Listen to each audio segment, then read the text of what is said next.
Hi, folks. Welcome to another edition of Inside the Marble Palace, Post Media's look at Saskatchewan politics for the week. I am Murray Mandryk, legislative reporter for the Regina Leader Post.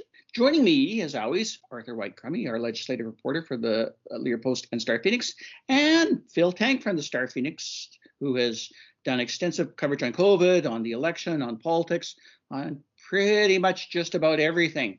So let's talk about what's fresh top of mind right now, which of course is the COVID stuff.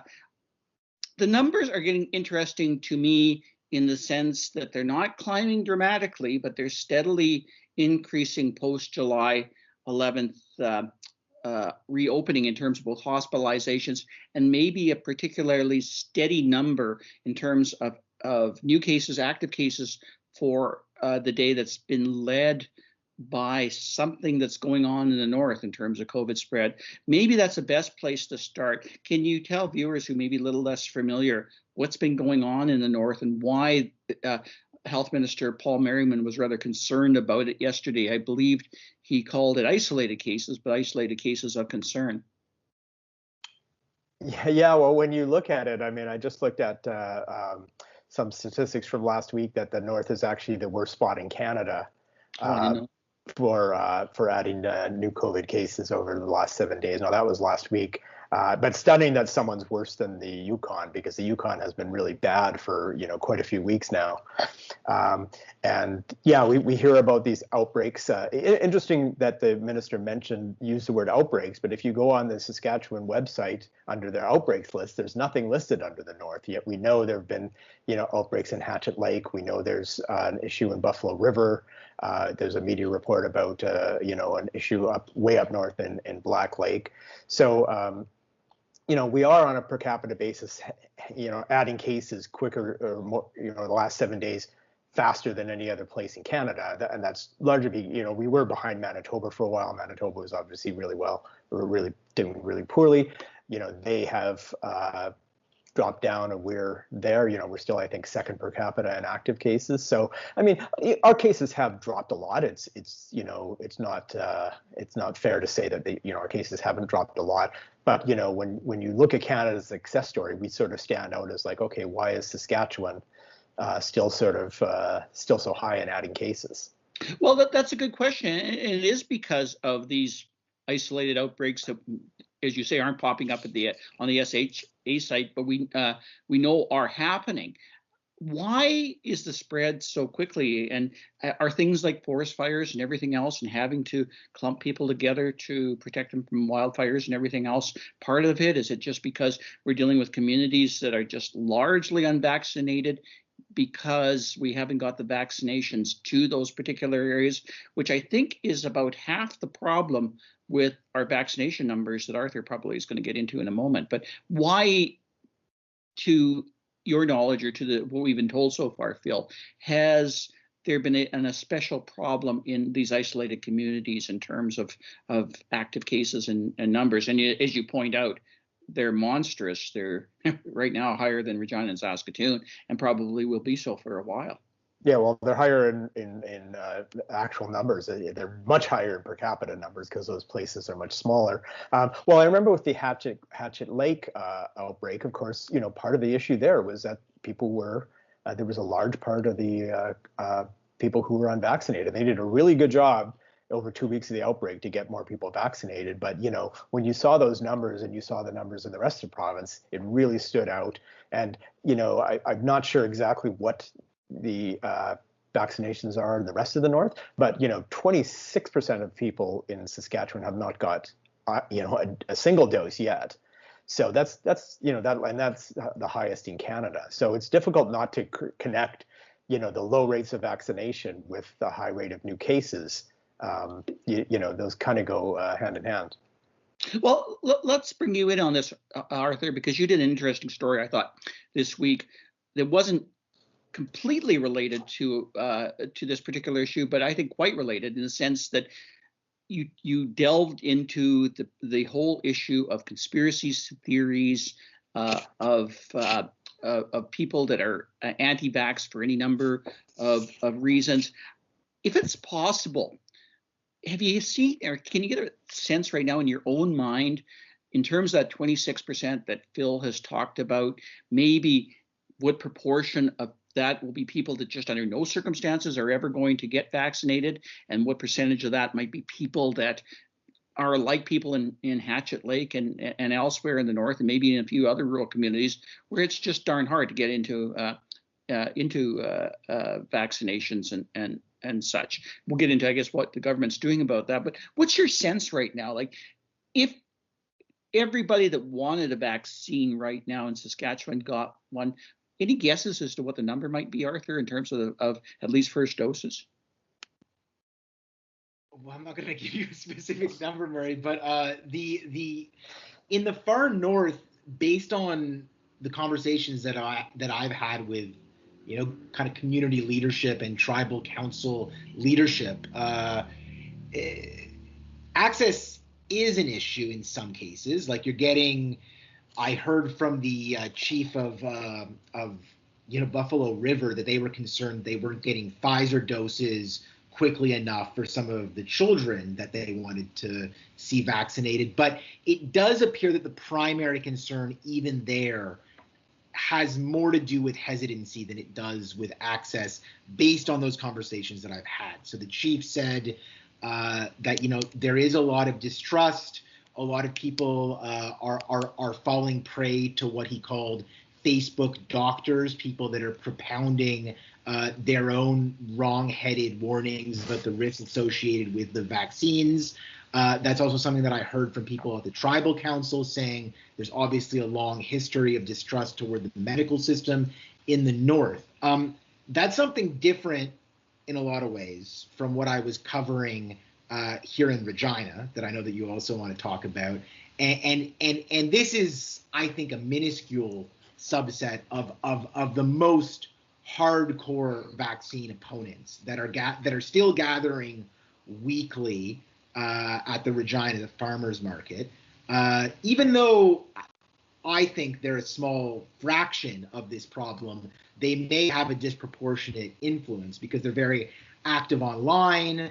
They're obviously very visible when you're driving down Victoria Avenue. And it was kind of surprising to see the amount of honks that they were getting as they were out there. But when you take the time to talk to them a little bit more carefully and dig a little bit deeper, this is not a credible message that they're propounding. These ideas about the dangers of vaccines that they're propagating are mixed up with all sorts of really, really bizarre dystopian ideas that sound like they come out of a science fiction book. I mean,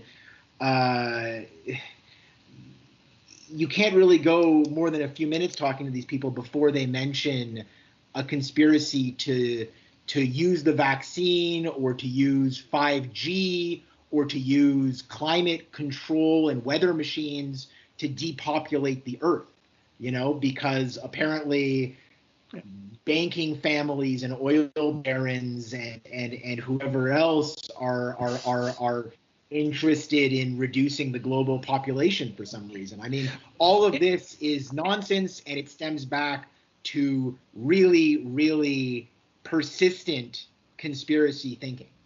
I'm interested in that.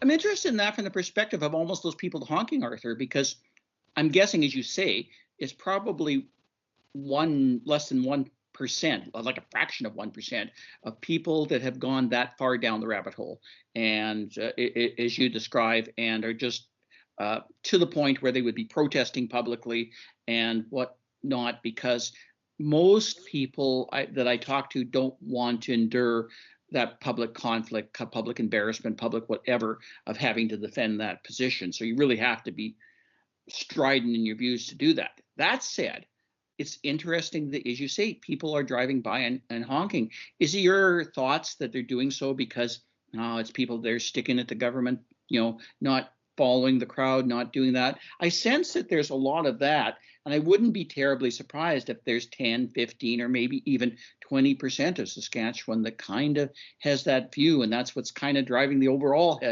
vaccine hesitancy right now. They're kind of not anywhere close to the conspiracy types, but they sure do like the idea of not following the crowd. Is there a sense of that right now in terms of who they might be getting limited support from, Arthur? Yeah, well, I mean, I think a lot of people remember when these protests were a lot bigger and attracted sort of a wider spectrum of the population, and I guess we're a little bit more mainstream, even though they were still really on the fringe of the political spectrum. They were really focusing on the public health measures, and they were focusing on what they framed as freedom, right? So I think there's a lot of people out there that remember that message and agree with it. It may be, it's probably below 20% of the population in terms of polling that I've done at the U of S that are vaccine hesitant or vaccine resistant, and it's obviously a subset of people that were concerned about the public health restrictions. But the that are happening now are not really that anymore. The larger group is gone, and it's left a hardcore of supporters that are fairly divorced from reality, any semblance of reality, and that I think is no longer really explainable in terms of politics. It's more an issue of social psychology. Like, these people have found a group that they identify with, and they continue to protest and meet because there's a sense of belonging there, right? There's a sense of security, there's a sense of meaning that I don't think that they want to give up on. But for them, it's not really about any kind of identifiable politics anymore, at least in terms of my analysis. Bill, you have a good perspective of politics, and certainly politics in Saskatoon and the area. We have a federal election coming. Certainly this plays, I think, into some elements of provincial politics. Is there a home for people that are hesitant simply because we have a government that hasn't exactly been on the cutting edge of restrictions? We were one of the last to put in masks and one of the first to take them off. We were certainly less strident in terms of a lot of our restrictions, border stuff that's going on right now. And I see a premier right now that, and we'll get into this with Arthur in a moment, but that doesn't like to do a lot of political messaging, where he likes to talk directly to his constituency. How do you think some of this is playing into the bigger politics, and what might it look like? First of all, with the federal election coming on, although I think we pretty much can suspect that we're going to see conservative seats, but how big of, I guess, maybe an issue do you think the whole handling of the pandemic will be in terms of both federal politics in the coming campaign and maybe for Mo going forward? Because the other end of it is, I think there's a lot of people that are really fed up with hesitancy and really frustrated that we're not coming out of this pandemic and not doing better in terms of total vaccinations because of the hesitancy. Is Scott Moe still playing it kind of right? Is it going to be a big federal issue for the Conservatives coming up in the campaign in the fall? Assuming we have one. It's tough for them because, of course, they have to campaign across the country, right? They can't just, I mean, they're I haven't looked at a poll lately, but I mean, I know their polls were really down in Western Canada, where of course they have every single seat in Saskatchewan right now. So I guess the question is, will a party come up on the right to sort of capture that sort of thinking, those people, those vaccine hesitants, that whole grab bag of, I mean, what Arthur was talking about, I think, was a real fringe people. But I mean, there are people who sort of lend themselves to that thinking, right? Like, clearly there's 26% of the people who in Saskatchewan who have not felt like I need to get a vaccine yet. So yeah, I mean, I think, I don't know whether that will happen directly. I don't know whether there will be that much talk about the handling of the pandemic. The interesting thing about Canada, as opposed to what we saw in the States, is there wasn't a huge debate over whether the pandemic was serious or real among mainstream political parties. if you spoke out, you were kind of banished. If you veered from the idea that we needed restrictions and lockdowns and masks, and that vaccines would the way out. That wasn't really acceptable, even in the Conservative Party here. So could that play a role? I mean, it will certainly be interesting to watch, because if generally when the last time the Progressive Conservatives went down in Western Canada, that led to the rise of the Reform Party. If people start looking at the Conservatives and saying, well, they're not good, they don't have a chance at forming government. It's too early to say that now, right? We're in the middle of summer, people aren't really paying attention, and we're not in the middle of a campaign. I mean, Trudeau was in third place in the 2015 campaign and came back to win. But definitely that sort of thinking could play a factor. This pandemic has definitely changed people's outlooks on society. It may have changed it's changed some people's politics. It's a matter of what degree that's happened. Arthur, I think we talked about this last night, but it was sort of of your mind that Scott Moe had been hitting on a lot of the right notes in terms of just exactly when to open up things, when to move forward in terms of policies. Is Scott Moe basically doing a great service or a solid service right now to unite that that conservative, that's not a progressive conservative voice anymore, but that conservative body that might be threatened by the PPC or whatever Mr. Sloan's party is, or whatever the Mandryk party Buffalo Party might turn into in the federal election? It does seem to me, from one sense, that there is a lot of the conservative voice rallying around what Scott Moe is doing, and I'm pretty happy right now that we're hitting August. We're seeing Saskatchewan open up, and we're not particularly seeing a huge number of cases in Regina and Saskatoon, and we have the riders coming forward. I'm thinking that Scott Moe might come out of this pretty well in terms of where he's sitting right now. And what's the sense in terms of feedback that you're getting in terms of how he's handled that and what he's done in terms of the politicking?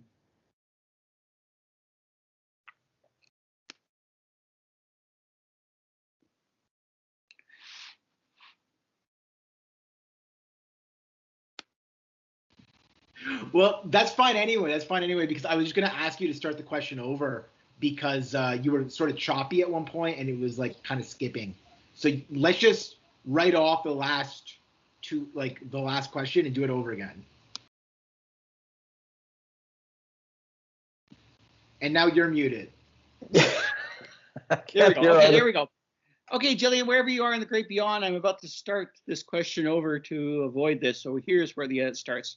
Arthur, is Scott Moe going to come out of this not only looking very good from Scott Moe and the SAS Party standpoint, but in a place that's kind of helpful to Aaron O'Toole and the the Conservatives, the Conservative Party of Canada?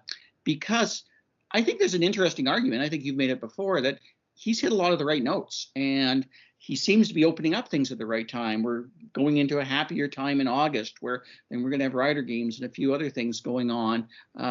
Is Scott Moe's decisions right now helpful politically to both himself at this particular point and the Conservative Party, from what you've been seeing of late? Yeah, I mean, there's really nothing to change my assessment from last time when we were speaking about his performance. I mean, I think that ultimately the plan has been fairly successful. There hasn't had to be any kind of backstepping on it. So far, there's been no explosion of cases aside from the far north, and we'll see where that goes. If that spreads well beyond the far north and starts to intrude elsewhere in the province, we might be having a different conversation. But ultimately, the plan appears to be a success, and that's really all that matters at this point. That to me, that's the main thing that I think the public is paying attention to. In terms of its impact on federal politics, I mean, I think that what happens in Saskatchewan is probably fairly immaterial to the big picture, because as Phil was saying, at most we'll see maybe 2 seats change here in a best case scenario for the non-conservative parties. The only seats that are ever really in play are in the north and Saskatoon West. Regina Wascana is going to be a harder play, I think, without Ralph Goodale running again, of course. So, but there is one key caveat here, and that's that the Liberals last time around like to associate the federal Conservatives with unpopular provincial premiers. So we saw that happening with Doug Ford before the pandemic, when he's already unpopular. That's become easier in some ways this election, because Jason Kenney and Brian Pallister are also unpopular, right? But they might be kind of popular more popular at home at the election time than maybe the polls are showing right now. And the one thing we do know is that Scott Moe is not one of those premiers right now that's terribly unpopular, because Scott Moe drives a pickup truck. Well, that's the point, and we can get to pickup trucks in a second. And the point is that Scott Moe, because he remains relatively popular, and he's the only Conservative premier, with the possible exception of Blaine Higgs, who I don't follow that closely, who is in the 60% club, where he is still polling over 60% in those Angus Reid premier popularity polls. So by remaining relatively popular and by having a fairly successful reopening plan, Scott Moe has deprived the Liberals of one more weapon to beat the Conservatives with during the campaign, in my view. I'm always amazed. I don't think the SAS Party has, in its, we're getting close to 25 years of existence in a couple of years, but in its 20 plus years of existence, ever gotten the credit for how good they are at the game of politics and politics. Brad Wall obviously was seen to be rather good at it, but generally I think the SAS Party is, and I think Scott Moe is a lot better at it than a lot of people perhaps assume he is. And I guess that leads us to the truck question and how political parties do hit on the right notes. And I'll just get Phil in on this. I'll get you to close on this, Arthur. But the truck thing just fascinates me, because it's a kind of thing that really hits a chord here. And Scott Moe standing out, or even going on Twitter and basically saying, yeah, this is ridiculous, like we all need our trucks out here. That's a lot of votes ultimately that move his way, or at least stay his way, with a simple statement like that. And I always think that's something that the NDP doesn't get here. Is it as big a deal as I think it is, Phil, or is it? Yeah, there's certainly something to it. Both of the people who actually use their pickup trucks because they need pickup trucks, and those people who, drive pickup trucks because it's a status symbol in this province and other similar provinces. I liked your comment in your column, Murray, that most people have probably never read that article before Scott Moe brought it up. So yeah, I think there is something about his Scott Moe is not dynamic. You wouldn't ever suggest he was as dynamic a personality as Brad Wall, but he manages to sort of quietly say the right thing at the right time, come in with stuff like that. I'm not sure that's a real issue. Are we going to fight the pickup truck election? But at the same time, it resonates with his base here for sure. The SAS Party does have to be commended for its success. I mean, they've held together a coalition. They've prevented the rise of the Liberal Party. Now, you could argue that the Liberal Party prevented its own rise with some of their stumbles, and that they haven't really run up against a dynamic NDP leader. But you have to give them credit. Last word to you on Arthur. You going to buy a pickup truck? I think I might, actually, but for other reasons.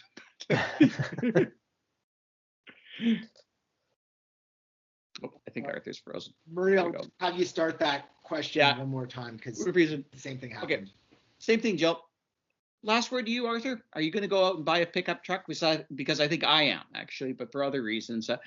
Is this a case of Scott Moe hitting once again the right notes, that people sometimes maybe don't give them credit for? Yeah, well, I mean, I'll confess right off the top, Murray, that I drive a Volkswagen City Golf, which is That's right too, yeah. far away from a Ford F-150. That being said, I mean, in the grand scheme of things, this, from a policy perspective, this is a non-issue. I mean, he's arguing with the Globe and Mail's Toronto-based City Hall columnist or something. So, but you're absolutely right that the SAS Party is very good at hitting the right notes on these highly symbolic issues. I mean, this is not a policy question. This is a question of identity and belonging, right? And a really good way of framing yourself as one of us, as opposed to those Toronto elites that want to take away our pickup truck, even though nobody is actually proposing that. So, yeah, I agree that the SAS Party is much better on that than the NDP. In some ways, it's easier for them just because of the nature of the issues that often enter into these debates. Even though this isn't really a policy issue, it kind of connects with apprehensions, I guess, about the carbon tax, carbon pricing, climate change, that the SAS Party has always been better in terms of messaging on. So I think the pickup truck, even though it's sort of a sideshow, is a good example of how that continues to work for Scott Moe. And I guess we'll see a little bit more of that between now and the federal election. Sorry, folks, it's about all the time we have today. Phil Tank, thank you for joining us this week. It was great to hear from you again. Arthur, thank you as usual. And we'll see you guys sometime soon on Inside the Marble Palace. Thanks, Murray.